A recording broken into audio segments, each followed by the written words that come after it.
Hickok 45 here, Robin Hood. And there's a bear down there. Yes, with my hybrid longbow, you've seen it, but it's been a long time.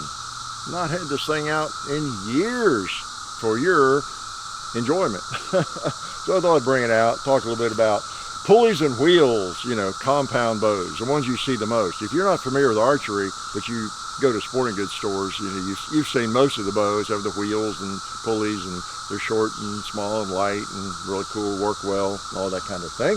They're a little different from what I do. Imagine that, me doing something different. So the question is, are those wheels and pulleys needed? Apparently, I shot kind of left there, didn't I? Yeah, if that's what you want to do, because that's what I did when I first started. It's how I got into it. Someone let me borrow his bow, try it out, and wow, this is interesting. I couldn't miss. You know, I had this peep sight, the trigger release kind of thing in my hand, all that, and wow, I could do this, and I did it. Well, a friend of mine was shooting a traditional bow, a recurve, like this, and I thought, you know, that kind of looks like fun. We'd go to 3D matches together, and he just seemed to be having more fun. It was too easy with my compound bow. Excuse me. And let's put one in his neck. Yeah. And so I tried it. I think I bought one from him, an old one, and I got to where I enjoyed it. And it was a challenge, kind of getting used to it, and kind of generally takes more shoulder strength and everything. But I just enjoy it a lot more. So the bottom line is, no, you don't need pulleys and wheels, but there's nothing wrong with that. But I think you would enjoy this a lot if you've got if you're a bit of a sports person. You like to shoot basketball, throw things, shoot handguns, and all that sort of thing. Now I have to turn my hat around because the bill gets in the way of the strings, and I'm not just trying to be cool. You knew that. And I want to thank people who help us out here, of course. Silencer Central, that fine line of banished suppressors. Thanks for their support. And Davidson's Gallery of Guns. You get a guaranteed lifetime replacement on every firearm. And then SDI, the Sonoran Desert Institute, with some distance learning, drone technology, firearms technology, gunsmithing. Check them out. Alabama Holster, got a couple on me. Great little Kydex concealment holsters. Love them. Check them out as well. And if you think you want a traditional bow, I recommend you try it. Don't get an expensive one to start out with. Maybe you know somebody who has one.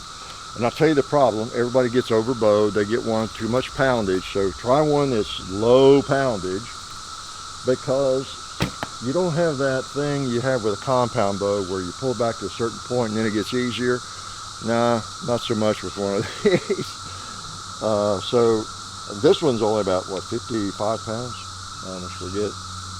50 at 28, so it's a little heavier for me probably with my length of pull, but not much over 50 pounds. Okay? And it's just a lot of fun. Once you develop just enough skill to where you can, you know, do, say this, I'll shoot for his head. See? I can place them in a large target. Go ahead and look at this.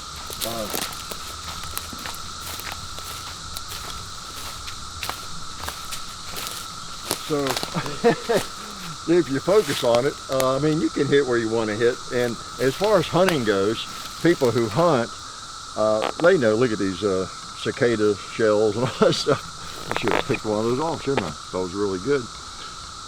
But you know, a lot of deer, thousands and thousands of deer and other game are taken with bows just like this every year. So it's not like something out of this world or impossible. You pick your shots, you know your distance, you know your capabilities, and you know, just like people who hunt with a handgun, you know, or some lever gun with metal sights, and they don't have a scope on their firearm. I'll take a couple more now. I'll let you go. Okay. But it's just fun. It's just a lot of fun. I recommend that you try it sometime if you think you'd like it, and start with a large target. Think about archery. I've talked about this before, but it's been a long time. Start with a large target and get close. When I first started, I was down there about 5 feet from something like that, and I wanted to make sure I didn't miss it because then you're losing arrows, and oh, where'd that arrow go? And I broke it, or stuck in a tree, and I broke the tip. So the thing about archery is, even with one of these, you want the targets big enough, or you want to be close enough to where you're not going to miss it. It's going to be really rare that you miss it. Why? Because you got to retrieve these things. And as long as you protect your arrows and you're retrieving them all, it's really inexpensive. You know, unlike shooting a .44 Magnum, because you can shoot the same arrow hundreds of times. Boom. It's just a lot of fun. And so again, my answer to that question is, in the title, is you don't really need pulleys and wheels in a compound bow. Nothing wrong with that. If that's your choice, do it, you know. But even if you're doing that, like I was, you know, think about something like this. This is a hybrid longbow. It's not like going back 500 years or anything. But one of these, or a recurve, or really hardcore old style longbow, whatever turns you on, yeah, try it out. And don't get frustrated because you can't hit something from, you know, 50 or 100 yards. That's just not what it's about. You may get to that point, but it's, and I can hit that bear from 2 or 3 times this distance. I just don't want to be missing it and, you know, messing around. Just wanted to kind of show you the fun involved in this. So a piece of wood and a straight arrow really is enough. You don't need wheels unless you just really want them. Life is good. Oh yeah, that's better. This is a great gun for defense. Oh hey, didn't see you guys there. While I've got you here, I want to remind you of our friends over at Talon Grips and Ballistol. Talon Grips makes grips, can you believe it, for all different types of firearms. You can get rough texture or more of a rubberized texture. It just sticks right on there. You know, really affordable, really cool option to improve the grip for your handguns or rifles. So please check them out at talongungrips.com. You'll be glad you did. And also Ballistol. Dad has been using Ballistol for many years. It's a cleaner and a lubricant, and it's non-toxic. It works really great, and we're happy to have them on board since it's been a part of our shooting endeavor for a very long time. So go to ballistol.com, talongungrips.com. And also, while you're out there, I'm juggling all these things here.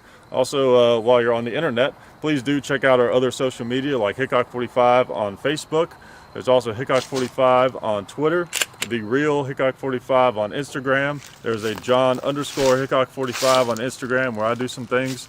There's Hickok45.com. You can find us also on Gunstreamer. So check out all that stuff and then watch more videos.